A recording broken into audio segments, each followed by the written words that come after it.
live to Clermont in Queensland. The Prime Minister visiting flood-affected communities and speaking there.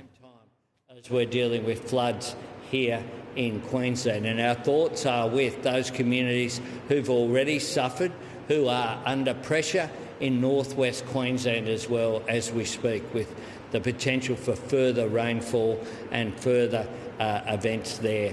They're already doing it tough with massive losses of cattle, and for those communities around places like Julia Creek, our thoughts are with you. I spoke with the Mayor there just a couple of days ago, and I visited Cloncurry and Mount Isa with the Minister and the Treasurer Chalmers just a week ago. So this is a difficult period that we are going through. Australia is experiencing more extreme weather events, and they're occurring more often and with greater intensity. So it is something that we are having to deal with, but Australians are showing how resilient they are. Can I say that today we have a further announcement, an additional $26 million of support in partnership with the Queensland Government. That brings the support for this region up to $66 million. That support is for primary producer support package, for the extraordinary disaster recovery assistance grants of up to $25,000 for small businesses, $4 million of additional support for mental health recovery program, as well as $1 million for the regional council here to help with immediate recovery needs. One of the things that we find at times like this, it is local government that is best positioned to really provide that immediate assistance, and Kelly and her team, who we've been with here today, certainly are doing that on the ground.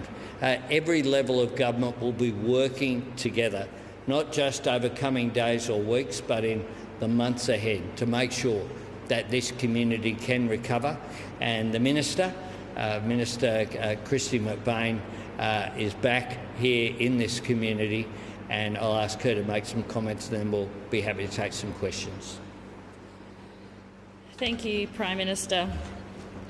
Can I start by acknowledging the emergency service workers that are working tirelessly across our nation at this point in time? Obviously, we've got a bushfire that's impacting a large chunk of Victoria. We've had ongoing monsoonal rains and floods in Queensland, and obviously this region has just been impacted following ex-tropical cyclone Koji. So a big thank you to all our emergency service workers, to all of the volunteers, the community members that come out in support, and you've heard the Prime Minister talk about some of those community members today.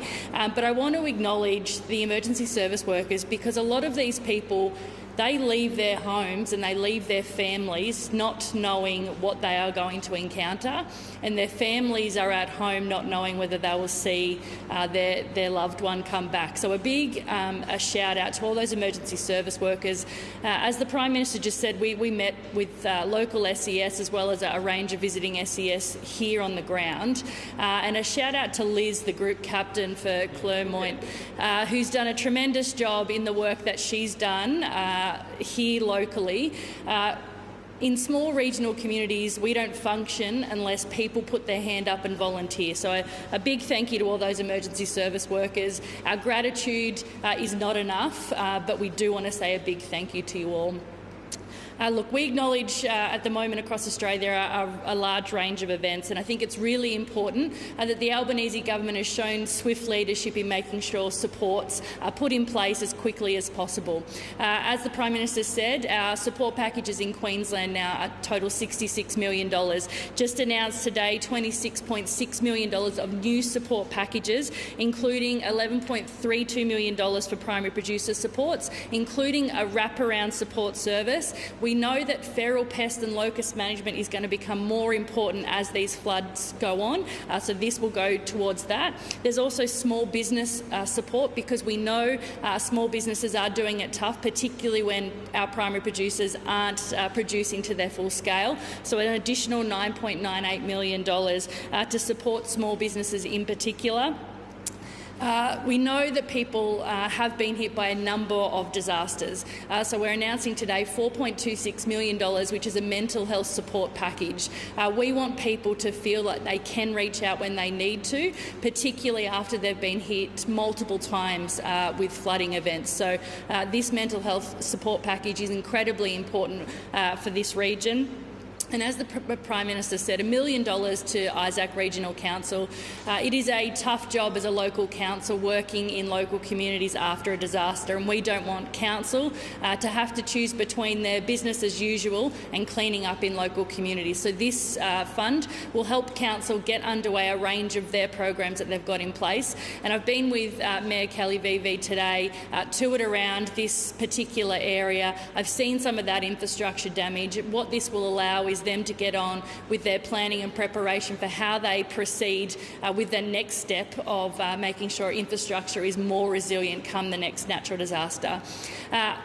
I do want to make really clear that there are a range of things we still don't know from this flood event, including what the impacts are going to be on livestock in this particular area. So we will continue to work with the local council, with our embedded National Emergency Management Agency officials here, and if there are additional supports required, the Albanese government stands ready to assist the Queensland government and local council with what additional supports may be required into the future. But just again to make clear, the Albanese government is acting swiftly to make sure Queenslanders know that we have their back and will continue to be here for that recovery in the long term.